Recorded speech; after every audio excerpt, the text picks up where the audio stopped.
Luciano, mas veio. O paciente chegou na emergência, tem diagnóstico prévio de diabetes, está usando lá metformina, 2 gramas dia, empaglifosina, 25 miligramas dia e sitagliptina. Suspendo tudo. Quando é que eu vou manter a terapia não insulínica no ambiente hospitalar?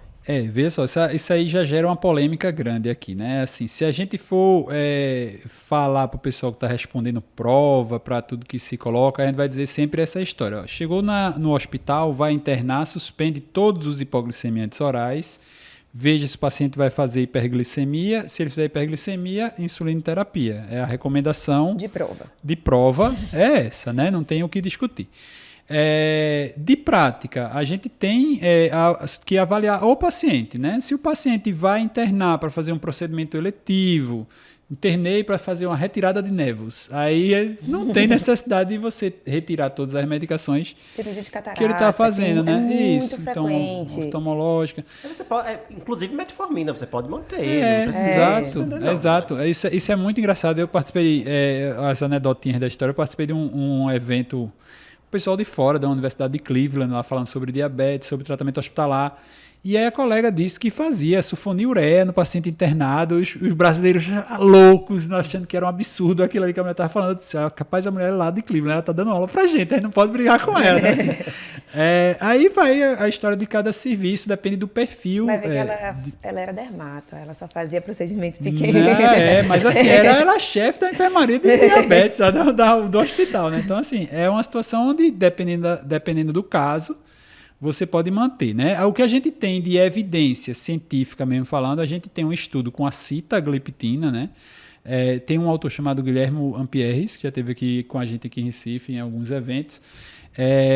Ele tem muito estudo com essa parte hospitalar, ele tem esse estudo com a sitagliptina mostrando segurança, é um inibidor do DPP-4.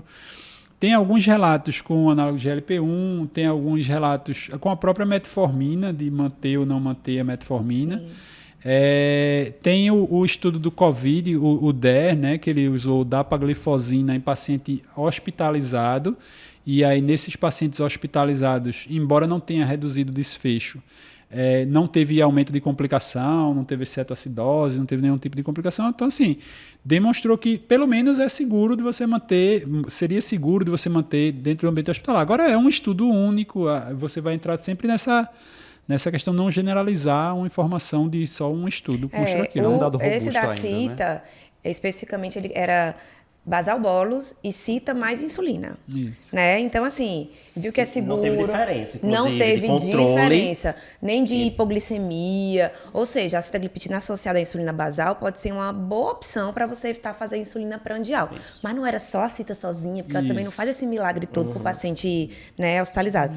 E aí, esse negócio que o Luciano falou é interessante, porque, assim, lá naquela época do auge da pandemia inicial, 2020, que a gente achava que todo mundo ia morrer, e teve a história da glifosina, saiu recomendação da Sociedade Europeia de Endócrino dos pacientes que usavam glifosina e precisavam e agravavam por Covid, que, pelo amor de Deus, tirasse a todo custo, porque era um paciente que podia fazer mais acidose, era um paciente que ia precisar o paciente com Covid ia precisar de mais hidratação, ia ficar pior se a pessoa fizesse acidose, ia ter que hidratar, ia piorar o pulmão, enfim.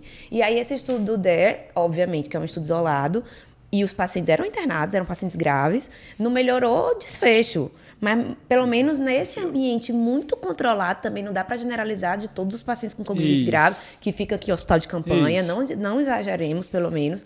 Mas, assim, nesse ambiente muito controlado, não foi uma coisa que aumentou muito esses desfechos adversos. Então, é coisa para se estudar. Isso. Ele, assim, falando do estudo em si, ele teve uma tendência de resposta positiva, porque ele reduziu os desfechos lá considerados em 20%, não foi significativo.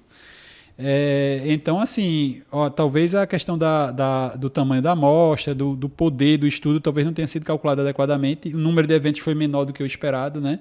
Aí fica aquela história da estatística que a gente tem que levar em consideração. Mas, talvez em outro cenário, podia ter até tido benefício. E a gente está falando de paciente clínico, né? Mas lembrar que o paciente cirúrgico, aí a recomendação oficial, quando a gente está falando de inibidor do SGLT2, é suspender 3 a 4 dias antes do procedimento. Claro que eu não estou falando do procedimento dermatológico.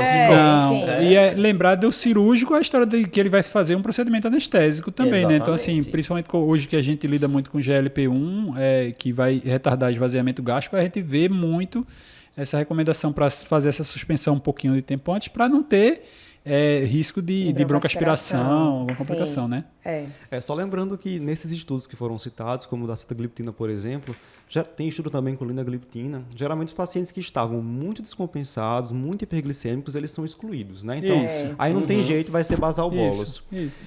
Mas você pode sim, principalmente naqueles pacientes com hiperglicemia leve a moderada, considerar usar os hipoglicemias orais. É uma imitaçãozinha daquela ideia da combinação fixa, né? Porque quando você fala de DPP-4 e GLP-1, você tá falando de incretina, né?